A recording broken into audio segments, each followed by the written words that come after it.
les chuchoteurs, du livre au cœur. Un balado de l'Association des auteurs des Laurentides.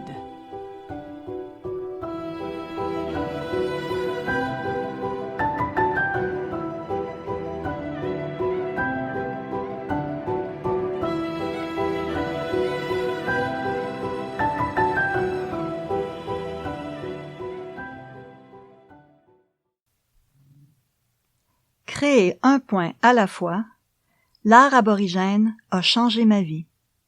De Diane Hood. Extrait de Diane Hood. Tout a débuté en 1995, à la suite de la lecture du livre Messages des hommes vrais au monde mutant, une initiation chez les aborigènes de Marlo Morgan. Dès lors, je me suis promis de voyager en Australie. Néanmoins, c'est 10 ans plus tard que j'ai réalisé mon rêve. J'ai eu le privilège de passer 2 mois en Australie, incluant la Tasmanie, et 1 mois en Nouvelle-Zélande. La nature exceptionnelle de ces 3 endroits enchanteurs garde une place de choix dans mon cœur. Les couleurs vivantes du désert ont transformé l'artiste en moi. Les jours passés dans le désert sont devenus le théâtre de mes premières expériences avec la vie aborigène. Ils m'ont permis de découvrir le vrai et l'essentiel, soit le peuple aborigène et leur art. La relation qui existe entre ce peuple et son environnement m'a impressionné et conscientisé sur la nécessité de protéger la nature et les traditions ancestrales. L'initiation à l'art aborigène m'a permis de mieux comprendre leurs origines. C'est à la suite de rencontres et de démonstrations avec des amis artistes locaux que j'ai été conquise par cette forme d'art. D'ailleurs, j'ai incorporé dans ma pratique artistique certaines de leurs techniques, comme commencer mes œuvres sur un fond noir et utiliser la méthode du pointillisme. Ce style continue de m'enrichir aussi sur le plan personnel.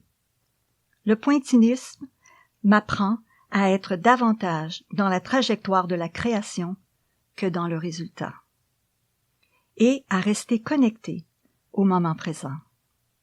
Ainsi, je m'efforce à être plus créative en gardant une perspective venant du ciel.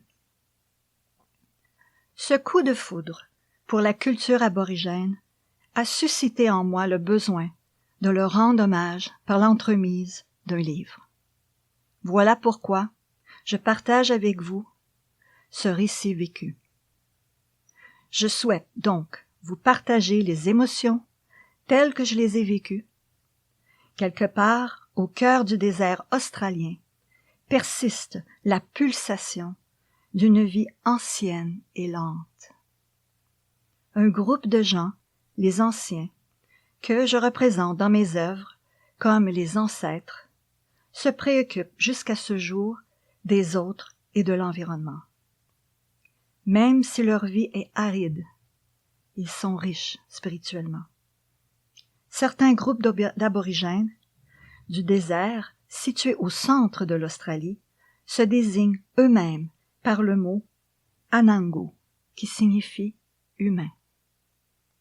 La compréhension de ce peuple ouvre la porte sur un grand voyage intérieur. Une œuvre d'art à l'infini. En partant de Sydney, le vol vers Alice Springs a duré presque 2 heures, et cela m'a paru comme seulement quelques secondes.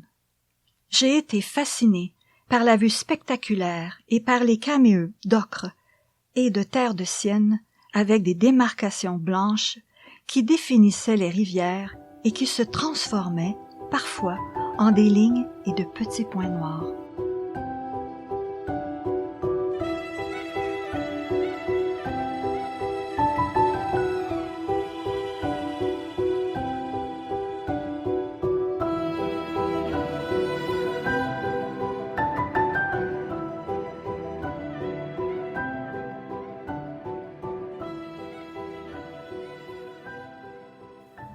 Poème. À travers le hublot, j'ai vu des bancs de sable blanc contournés, des zones parsemées de rose, de vert et de noir charbon. Dans mon imaginaire d'artiste, des tableaux majestueux ont pris forme. C'était un cadeau du ciel, une véritable offrande de terre-mère. La route du désert. À partir d'Alice Springs, et ce, durant 440 kilomètres, nous avons conduit sur la seule route du désert en direction d'Uluru, ou Dayers Rock, renommé ainsi en 1873 par l'explorateur William Gosse. S'arrêter signifiait risquer de se confronter à des créatures du désert cachées dans les buissons, telles des lézards, des araignées ou des serpents. Il était clair que nous allions conduire sans arrêt jusqu'à l'hôtel. Le soleil crachait de toutes ses forces ses rayons et mes lunettes de soleil glissaient sur mon nez tellement il faisait chaud. À cette période de l'année, octobre, la température varie entre 24 et 38 degrés Celsius. À des centaines de kilomètres de distance, de temps à autre, nous avons croisé des abris construits avec des plaques de tôle ondulées, couvertes de paille ou d'arbustes séchés et maintenus par du bois pour permettre au peuple d'avoir de l'ombre. Les couleurs du désert. Tout le long de la route, j'avais les yeux fixés sur l'immensité du désert, intriguant à l'infini. J'ai ressenti une émotion si forte qu'elle a éveillé en moi un sentiment de vulnérabilité. J'avais l'impression d'être seule au monde. Je me souviens même du questionnement que j'ai eu à ce moment-là. Comment ont-ils fait pour survivre dans ce désert si aride? J'ai conclu que nous pouvions tous apprendre à apprécier les paysages différents des milieux dans lesquels nous avons grandi, et à voir ce qui est beau et unique en eux. Pour ma part, c'est le paysage du désert australien qui a touché le plus mes sens, et qui brille encore dans ma conscience. Cela a clairement fait évoluer l'artiste en moi.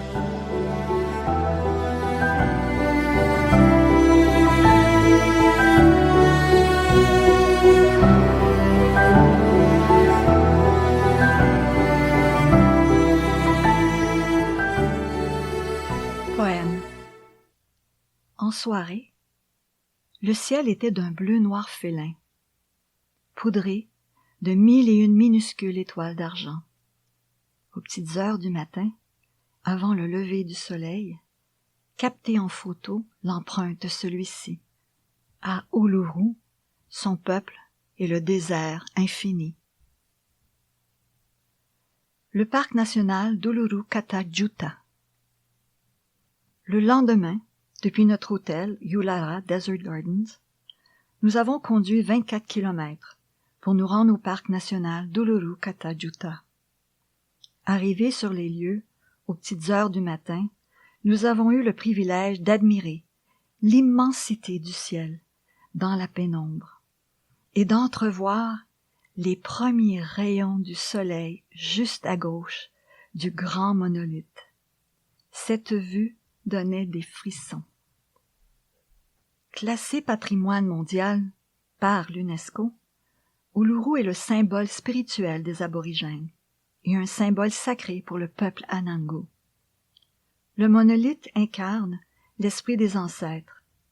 Les aborigènes participent volontairement à la préservation du site et sollicitent les touristes pour leur offrir des randonnées guidées où ils font l'interprétation de la nature.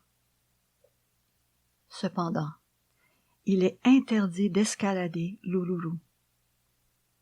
J'ai malheureusement été témoin du manque de respect de certains touristes qui ont enfreint le règlement dans l'ultime but d'avoir un portrait souvenir.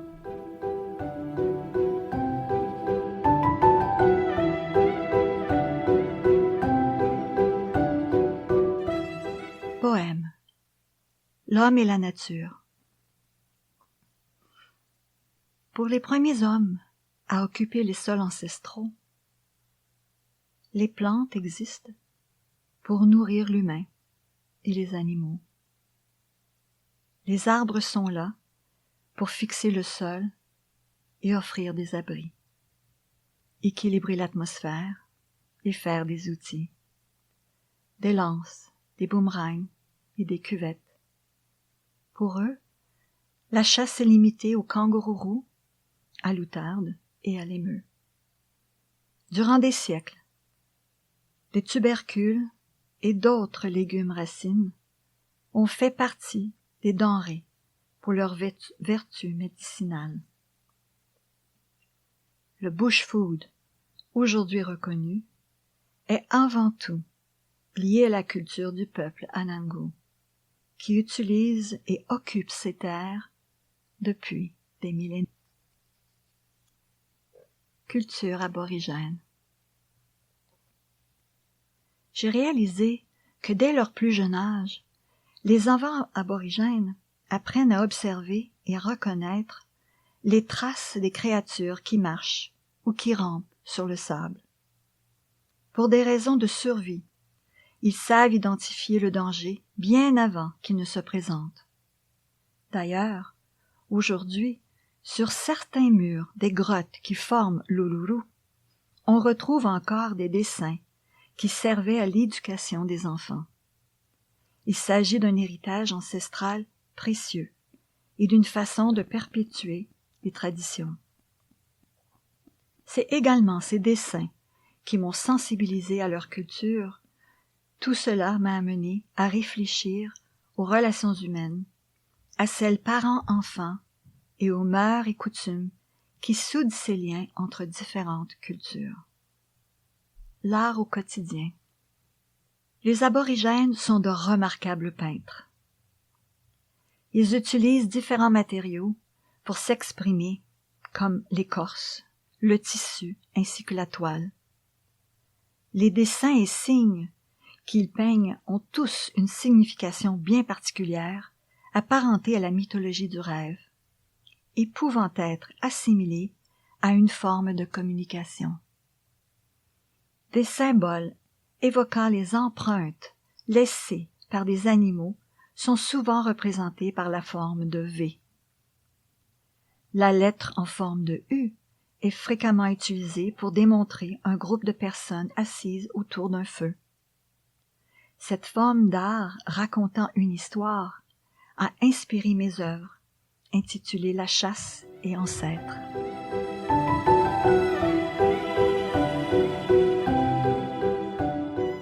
Poème. La chasse. Remercier la nature de son abondance, parce qu'elle est la mère nourricière. La chasse consacrée qu'à nourrir, malice en absence.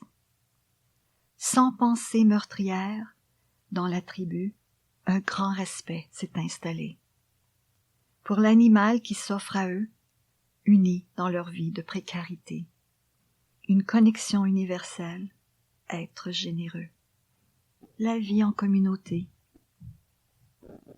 Le cercle est le symbole qui était souvent calqué par les aborigènes, aussi sur les murs, les toiles et les objets, pour représenter des gens qui se réunissent.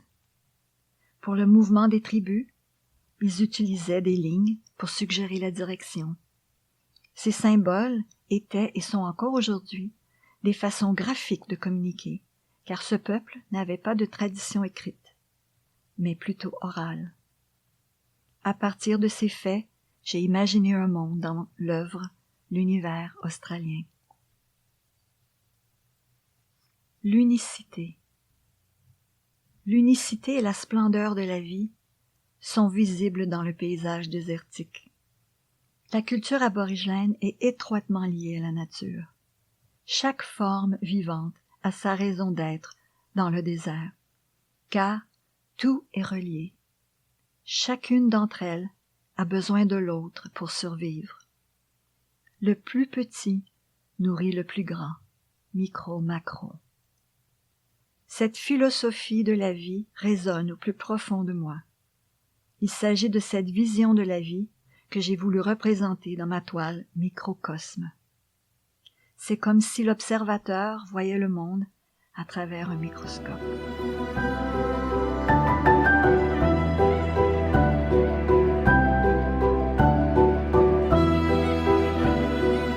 Poème. L'énergie. D'après les anciens Anangu, l'énergie fondatrice est responsable de la Terre et des êtres qui en sont issus. Dans ce mode de relation du monde, tout est lié. Chaque humain est dépositaire d'un fragment de l'histoire de l'humanité. Le sol et l'espace doivent être honorés et respectés, afin que le monde puisse vivre en harmonie et continuer de se renouveler. L'énergie est partout autour de nous et elle continue de circuler. Dans cet esprit de connaissance, j'ai créé une œuvre avec de petits points de suspension, le mouvement de l'énergie en continuelle évolution vient nous libérer. L'art qui touche l'âme. Le peuple aborigène a touché mon cœur et son art a touché mon âme. J'ai capté tous les messages se trouvant dans les œuvres que j'ai vues en Australie, comme si une lettre d'amour, du passé au présent, d'un peuple à un autre, m'était divulguée. À ce moment-là, je ne savais pas que ce voyage aurait une si forte influence sur l'artiste que j'étais.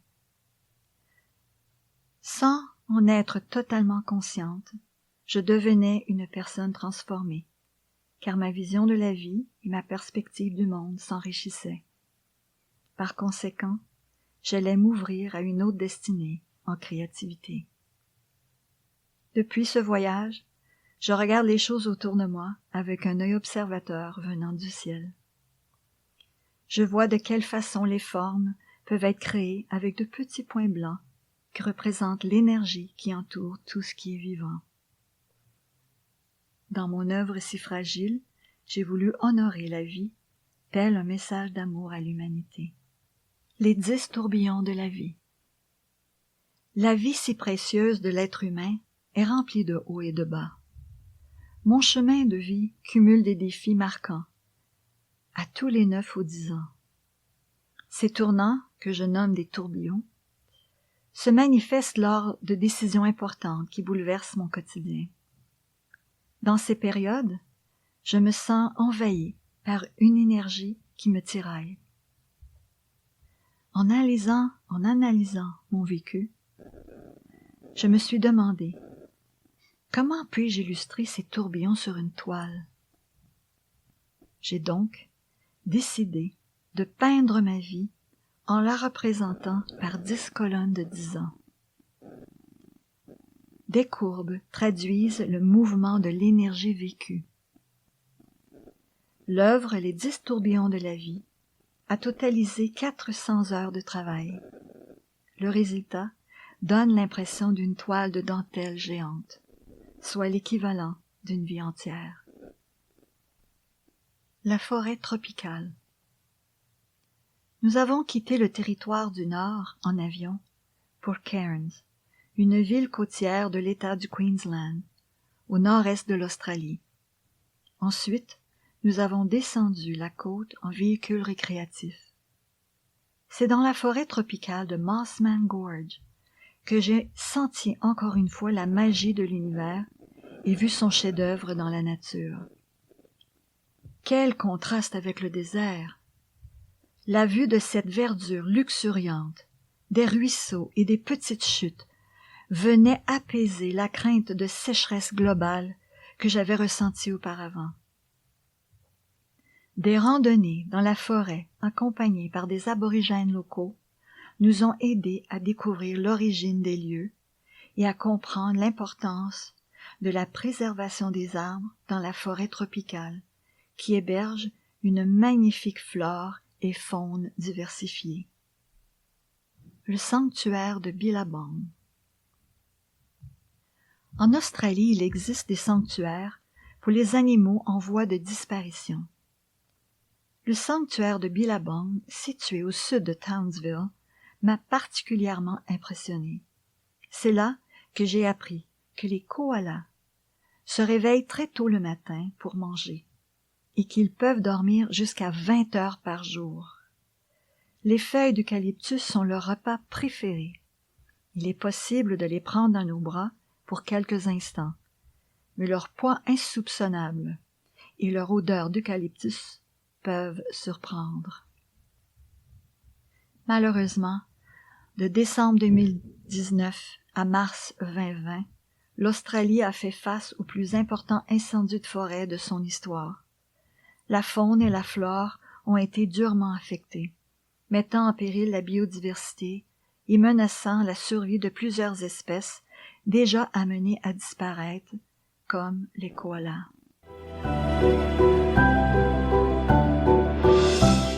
Poème. Les rivières et la flore. La durabilité des rivières australiennes est menacée par les perturbations physiques, les humains et leurs activités, construction de barrages et extraction excessive d'eau. Pollution et changement climatique sont de vrais fléaux.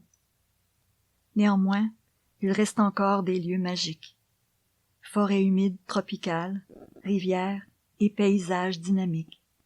Biodiversité de la flore, lichens, champignons, arbres à menthe poivrée et eucalyptus sont devenus les champions. La grande barrière de corail. Sur la côte nord-est de l'Australie, à 5 km d'Airlie Beach, à partir de l'aéroport de Whitsunday, nous avons eu la chance de prendre un hélicoptère, communément appelé Heli-Taxi, pour survoler la grande barrière de corail, nommée patrimoine mondial par l'UNESCO. Le spectacle était très émouvant et j'ai fondu en larmes devant une telle beauté. La plage de Whitehaven. Dans la mer, au loin, il existe un archipel de 74 îles qui se nomme Whitsunday Island. L'une d'entre elles est connue sous le nom de plage de Whitehaven et se caractérise par ses plages de sable blanc et ses eaux turquoises. Il s'agit d'une scène époustouflante. D'ailleurs, elle apparaît dans le film Pirates des Caraïbes, La vengeance de Salazar. L'accès aux plages est limité et la seule façon d'y parvenir est en hélicoptère, hydravion ou en catamaran. Vie aquatique. J'ai fait de la plongée sous-marine durant plusieurs années. À la vue de l'eau cristalline de la grande barrière de corail et des reflets de soleil sur l'eau comme de petits miroirs, il fut facile pour moi de m'inspirer des photos de celle-ci pour créer l'œuvre La vie aquatique. En effet, la vie aquatique m'a toujours fascinée, car le monde qu'on y découvre est ébouffirant, populeux et intensément coloré, comme un tableau en mouvement. Les montagnes bleues. Dans l'État de la Nouvelle-Galles du Sud, à 1 heure au nord de Sydney, existe une chaîne de montagnes nommée les Montagnes Bleues. Inscrites sur la liste du patrimoine mondial de l'UNESCO, elles font partie de la cordillère australienne. Cet endroit est un laboratoire naturel pour l'étude de l'évolution de l'eucalyptus, qui compte 91 espèces. Au moment où nous sommes arrivés, il y avait une épaisse couche de brume qui enveloppait le panorama des montagnes bleues. L'odeur de l'eucalyptus embaumait l'atmosphère. Or, ce n'est que le lendemain matin que nous avons pu témoigner de l'immensité du laboratoire naturel.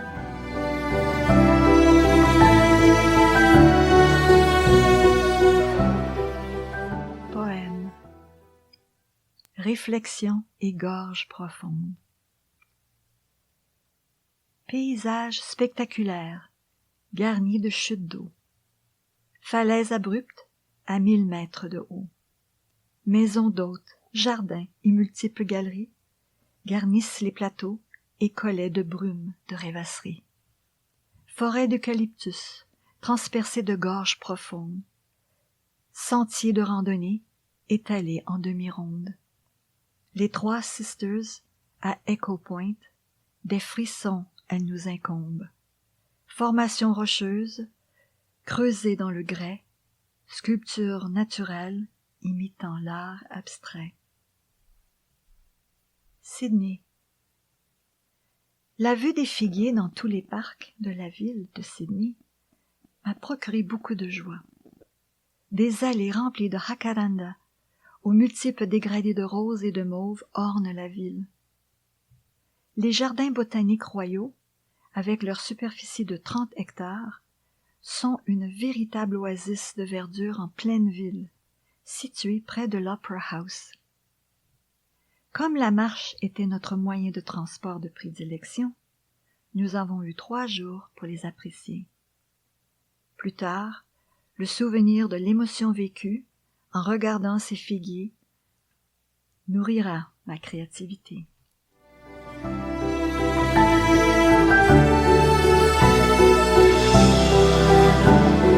Poème. Mon arbre.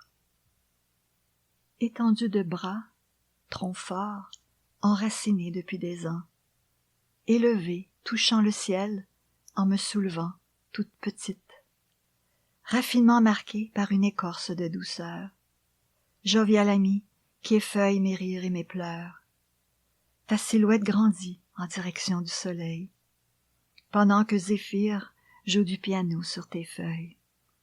Fidèle, je te serai, comme la pluie qui te nourrit, alors que le sablier rythmé te transforme, de sève en sagesse à mes côtés. Des artistes généreux. Une amie mariée à un Australien qui vivait à Toronto à l'époque m'avait donné les coordonnées d'un de ses amis artistes résidant en Australie. Lorsque je me suis rendue sur les lieux de la galerie où il travaillait, j'ai fait la rencontre de plusieurs artistes qui m'ont accueilli avec ouverture et générosité. J'ai passé quelques heures à observer leur art afin de bien comprendre leur processus créatif. Ils utilisent du papier d'écorce et des pigments naturels comme les ocres et de la peinture blanche à partir d'argile. Melbourne, la ville de l'art. Ma ville préférée en Australie est Melbourne. L'art est partout. Il est visible dans le vestibule d'édifices à bureaux, sous les ponts, dans les jardins botaniques, dans les allées et les ruelles. Sculptures, peintures, fresques, l'art de la rue, voilà le décor urbain de cette ville à l'esprit ouvert et moderne. L'art au cœur de la communauté. C'est le souvenir de Melbourne, ville palpitante, visionnaire et remplie d'expressions artistiques qui m'a inspiré à créer l'art au cœur de la communauté. Grâce à cette œuvre, lors du Gala international des arts visuels Son et Lumière du Cercle des artistes peintres et sculpteurs du Québec en 2019, je fus récipiendaire de la médaille de bronze. L'événement a eu lieu à l'École de musique Vincent d'Indy à Montréal. La Tasmanie. La Tasmanie, située à 1h15 de vol de Melbourne, est devenue notre lieu de prédilection pour quelques jours durant notre séjour en Australie. Entre autres, pour observer les oiseaux migrateurs du pays. Les perruches, les kookaburras, les kakatoès, les puffins et les pélicans à lunettes sont les oiseaux emblématiques de l'Australie, omniprésents en Tasmanie. Goélands et mouettes sont aussi présents sur les plages tasmaniennes. Sur l'île, il y a également des espèces qui lui sont propres, comme le corbeau de Tasmanie. le réveilleur noir et la gallinule, incapable de voler et surtout visible au bord des routes.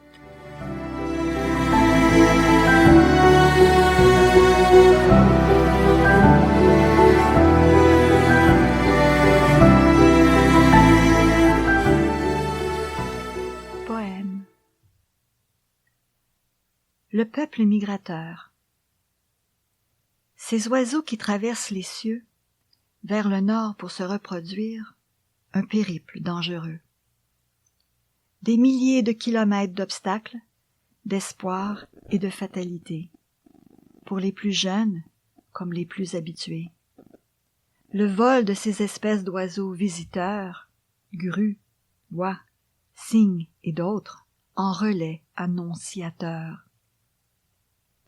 Le voyage mythique demande des escales saisonnières.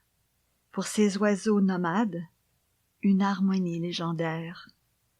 L'histoire du peuple migrateur est celle d'une promesse. C'est un spectacle grandiose qui réveille la tendresse. La grande route de l'océan. The Great Ocean Road est une route côtière de 243 kilomètres longeant la côte sud du continent de l'Australie. En effet, il s'agit d'une des routes les plus spectaculaires au monde à cause de ses falaises abruptes qui plongent dans la mer. Le jour où nous sommes arrivés au parc national de Port Campbell, il pleuvait et il y avait de grands vents. Aussi impressionnante que les 12 apôtres, rochers au pinacle géant sculptés par le vent et l'océan, il y avait la mer. Cette mer qui unit le détroit de Bass et l'océan Indien. La vue de celle-ci, agitée à cause de la tempête qui se préparait, est demeurée longtemps dans mon imaginaire.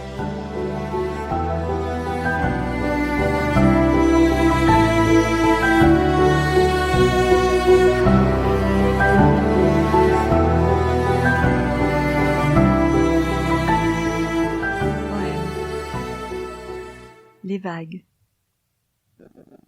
En tout lieu sur la planète, les vagues appellent le loisir marin, pour tous ceux qui le veulent bien. Invitent à découvrir des paysages en bateau, comme ceux qui existent en dessous de l'eau. Les vagues déferlent sur le rivage, un dessin de jupon dentelle, dame du Moyen-Âge. Vague en folie, je ne vous reconnais plus. Acceptez votre humeur, c'est accepter votre absolu. Les vagues, comme des bras qui s'entrelacent, cherchent à connaître les secrets de mon âme en observance. L'île Kangourou. De Port Campbell, nous avons conduit le long de la côte sud-ouest jusqu'à Victor Harbour, où nous avons pris le traversier le lendemain pour l'île Kangourou. Cette île est protégée par des réserves naturelles qui accueillent une faune indigène comme des lions de mer, des kangourous, des wallabies, des koalas et diverses espèces d'oiseaux. Nous avons eu le privilège d'accueillir des kangourous et des wallabies dans notre cour tous les jours de la semaine. Durant ce séjour, nous avons décidé de visiter le parc national de Flinders Chase, connu pour ses colonies de manchots et ses impressionnantes formations rocheuses en bordure de mer. C'est aux Remarkable Rocks qu'il est possible d'apercevoir ces gigantesques rochers sculptés par l'eau et le vent. En fait, leurs formes font penser à des géantes sculptures modernes. La nature est vraiment une grande artiste.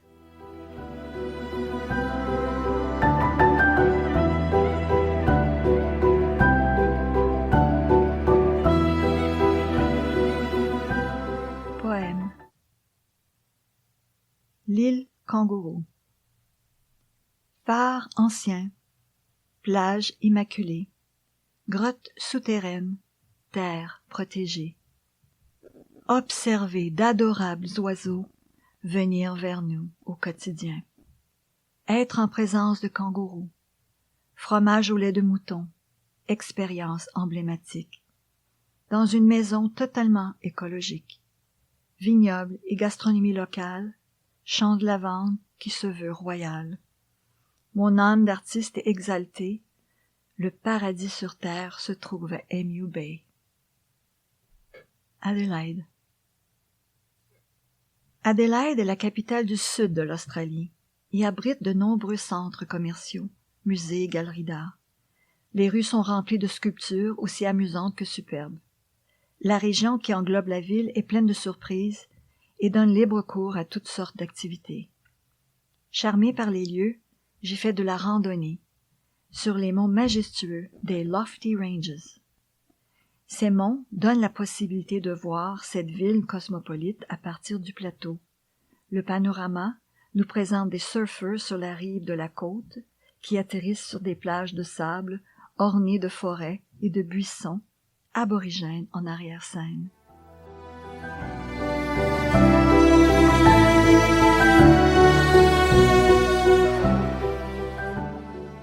Poème. Soleil satellite. Le sommet Lofty est pour moi un point culminant. Des chaînes de montagnes et des pins dominants, vastes plaines et pistes de randonnée, cyclistes et marcheurs y sont habitués. Plantations et parcs naturels, domaines viticoles, la vallée au loin regorge de vignes-écoles.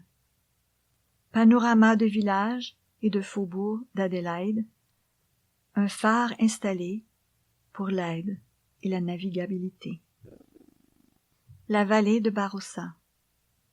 À 1 heure d'Adélaïde se trouve la vallée de Barossa, région célèbre pour ses vignobles et sa fine cuisine. Nous sommes restés 2 nuits. Hélas, le périple en Australie allait se terminer bientôt, et le souvenir de ces collines vallonnées, de vignobles et du spectacle du ciel de couleur rose et mauve qui s'est offert à nous le dernier soir de cette aventure sera éternellement gravé dans nos mémoires.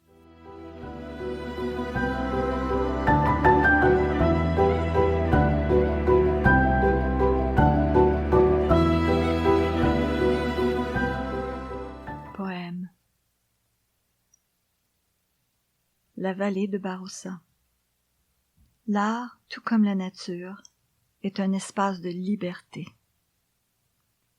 Passer d'un loisir à une nécessité, exprimer ce que je témoigne, ce que je ressens en voyant, un mode de vie enrichir l'expérience et le passage du temps.